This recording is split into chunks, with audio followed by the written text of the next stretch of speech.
Here's a new demonstration we have of the right-hand rule. We have some metal rails.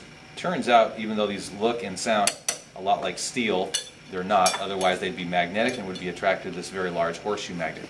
I have the horseshoe magnet labeled. We know that this side is the north, the large side. This side is south. I'll put that down on the lab table.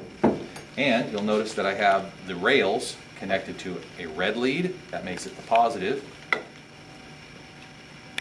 And the black lead over here, which makes this the negative. Notice I have those labeled for your convenience. We are then going to put a rod over to connect the two, which is going to allow the current to flow from the positive to the negative if we're following conventional current flow or the positive flow.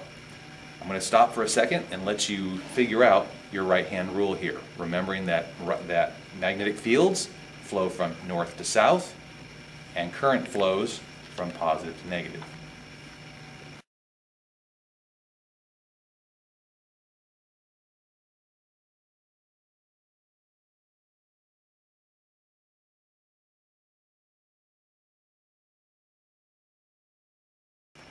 So, now let me show you the right-hand rule.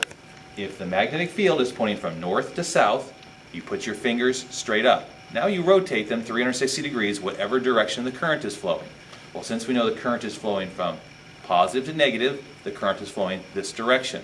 So the force on that rolling rod will be into the magnet. Let's see if our prediction is correct. Put this right between the poles. There we go. Now let's reverse the electricity, which we can do very simply with this setup. Take the negative, put it to the other side. And just again, to make this easy to view, we'll go ahead and move our labels so that you can see it easily.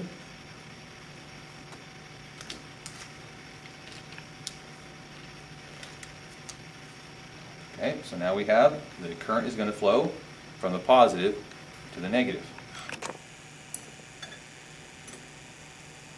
So we will have magnetic field up, current flowing, positive, negative. The force will push it out of the magnet.